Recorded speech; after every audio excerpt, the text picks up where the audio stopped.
Okay, now we want to describe waves mathematically. So in our previous lesson, we talked about oscillators. Like for example, if you took a weight and you hung it from a spring and then you pulled it down and you let it go, it would vibrate up and down at a certain frequency.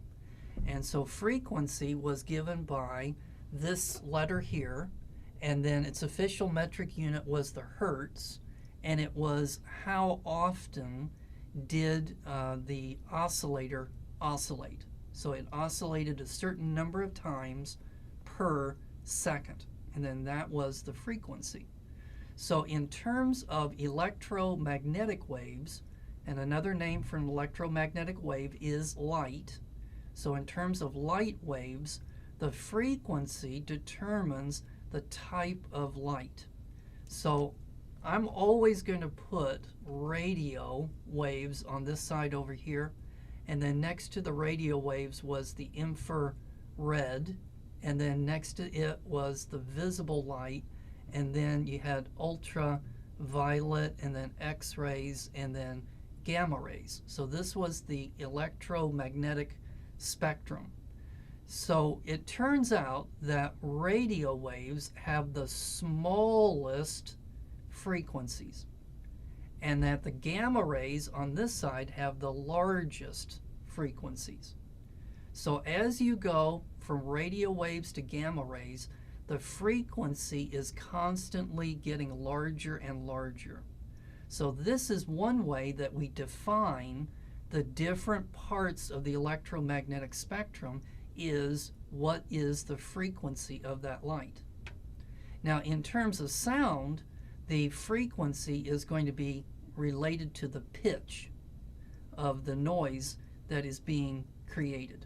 So that you have a low frequency would be low, and then a high frequency would be high. So it's up here. So that's my musical talent there.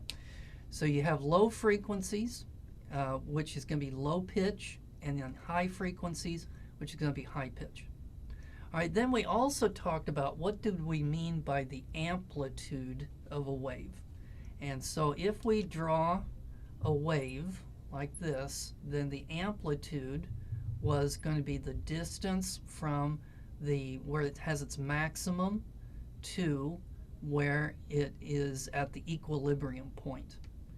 And so in terms of light, amplitude is going to be related to the brightness of the light.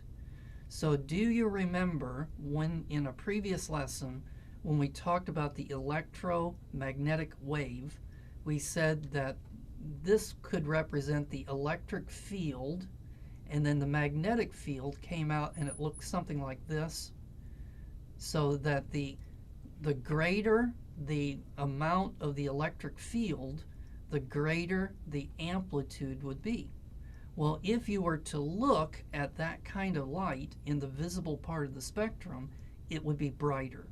So the greater the amplitude of an electromagnetic wave, the brighter that light is going to be.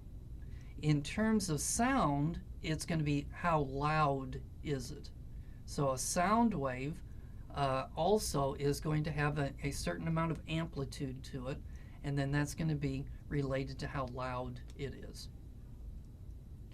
Now we need to add another way of describing a wave, and this is going to be the wavelength. So this is going to be the distance from a peak to another peak. So over here, so if I was to erase this one, so that one, let's just go ahead and do this. So let me go ahead and erase the magnetic field part of it to make it a little bit more nicer. All right, there we go. And so we're going to measure the physical distance in meters from where the wave is at a maximum to where it repeats itself. Now we could put L for length, but that's not very exciting. So we used the Greek letter L, which is going to be lambda.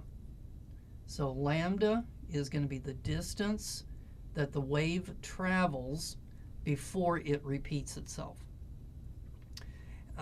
And now it makes no difference really where you decide to measure this from. So again, let me clean this up. So if you wanted to, you could measure lambda to be the distance from right here to right here, right? Nah, no, that's not right. Because you see here, the wave is going down and the wave is going up when it gets over to here. So what we need to do is measure from here over to here. Because over here, now the wave is going down again. So the distance from here to here would be the wavelength. And notice that it's the same as it was up here. So there's different ways of measuring the wavelength, and it is going to be in meters. In the case of, we just demonstrated it here for a light wave, but what would it look like for a sound wave? So whenever you are speaking, what you're doing is you're compressing the air. And so there's going to be regions where the air is compressed, and then regions where the air is not so compressed, and then you're going to have another compression. And so if you measure the distance from one compression to the next compression, that would be the wavelength. Or you could measure the distance from the middle of the area where it's not so compressed to another area where it's not so compressed, and that also would be the wavelength. Also, another thing is this is going to be called the crest of a wave, and then down here this is going to be called the trough of a wave. So just something that's good to know. Okay, and then this is just something that I would like for you to know, that the range of hearing for the human ear is going to be between 20 and 20,000 hertz. So we cannot hear things below a frequency of 20 hertz, and we can't hear things that are above a frequency of 20,000. But notice that there are organisms that can. So like, for example, an elephant can hear sounds below 20 hertz. A whale can also hear sounds below 20 hertz. What do you notice about those organisms? They're big. So the bigger the organism, the lower the frequency of sound that they're able to pick up. Now, what's on the other end? So things that can hear frequencies above 20,000 hertz are things like bats. And again, notice their size. They're very small, so they can hear high frequency sounds. With light, there's also a range of different frequencies for light. So you're not going to need to know that for the exam, but if you want to look at that picture there, it shows what's the actual frequencies in hertz that corresponds to visible light. And so do you think that there would be kinds of animals that would be able to pick up frequencies higher than visible light? Yes. So things like bees, for example. So there are some kinds of insects that can see into the ultraviolet part of the spectrum. And then do you think that there are organisms that can actually see into the infrared part of the spectrum? Yes, rattlesnakes. So for example, a rattlesnake has these pits on either side of its nose that are infrared detectors, so that they're capable of picking up infrared light. And then they use that to be able to hunt at night.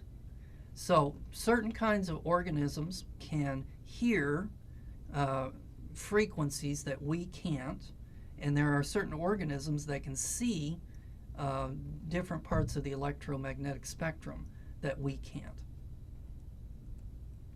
All right, let's take a break, and when we come back, we are going to talk about some properties of waves.